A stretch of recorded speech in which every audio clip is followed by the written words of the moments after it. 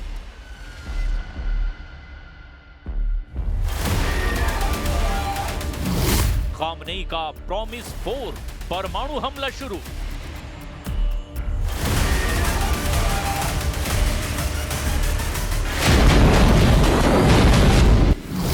आठ मुस्लिम देशों का छल, सुपर पावर से विश्वासघात।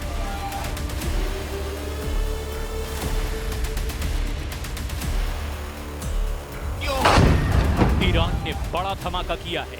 ईरान ने इजराइल को घर में घुसकर दहलाया है। ईरान ने इजराइल के न्यूक्लियर साइट को निशाना बनाया है। ईरान ने नेतन्याहू के न्यूक्लियर साइट के सीक्रेट उड़ा लिए हैं। ईरान ने ऑपरेशन प्रॉमिस 4 शुरू कर दिया है। सुप्रीम लीडर अली खामनेई ने ट्रंप के मुस्लिम देशों से पहले इजराइल को झटका दे दिया है। इजराइल के एटमी अड्डे का ट्रेलर ईरान ने रिलीज किया है। पहली झलक देखिए, पूरी डिटेल आगे दिखाएंगे क्योंकि इजराइल पर भयानक हमला हुआ है। नेतन्याहू के सुपर सीक्रेट परमाणु अड्डे पर ईरान की सेंधमारी से खाड़ी में खलबली मची हुई है। वहीं हूथी लड़ाकों ने इजराइल को फिर से धुआं कर दिया है। मिसाइलों की बौछार से इजराइल दहल रहा है। ईरान समर्थित फाइटर्स अब इजराइल के लिए सबसे बड़ा खतरा बनते जा रहे हैं। इजराइल ने जब से हूथी चीफ अब्दुल मलिक अल हूथी को मार डालने की धमकी दी है, तब से हूथी लड़ाके आर पार का युद्ध शुरू कर चुके हैं। लेटेस्ट ड्रोन हमला उसी एलात शहर पर हुआ, जहां कुछ दिन पहले भी हूथी ने ड्रोन बम का धमाका किया। नए हमले में हूथी फाइटर्स ने ड्रोन से ही इजराइल को चुनौती दी है।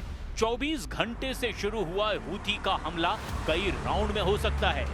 हूथी प्रवक्ता याह्या सारी ने ऐलान किया कि दुश्मन पर ड्रोन अटैक की कोई लिमिट नहीं है। हैरानी की बात यह है कि हूथी के ड्रोन हमले को इजराइल के आयरन डोम डिफेंस सिस्टम रोक नहीं पा रहे हैं। ईरान समर्थित हूथी विद्रोहियों ने दावा किया कि उन्होंने इजराइल पर 2 ड्रोन दागे। इजराइल की सेना ने बताया कि हूथी के ड्रोन को रोकने की कोशिश की गई, लेकिन कोशिश नाकाम रही। हूथी के हमले में 22 नागरिकों के जख्मी होने की पुष्टि हुई है, जिनमें से 2 की हालत गंभीर है। सिलाहुल जव्वी मुसय्यर फिल क़ुव्वात मुसल्लहत यमनिया अमलियतन अस्करियतन नौइया वज़ालिका बिताइरतैन मुसय्यरतैन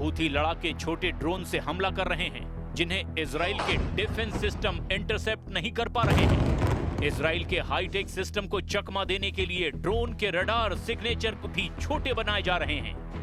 जिस एलात सिटी पर दूसरी बार ड्रोन हमला हुआ, वहां इजराइल का आयरन डोम डिफेंस सिस्टम तैनात है, लेकिन हूथी लड़ाके आसानी से हमले को अंजाम दे रहे हैं।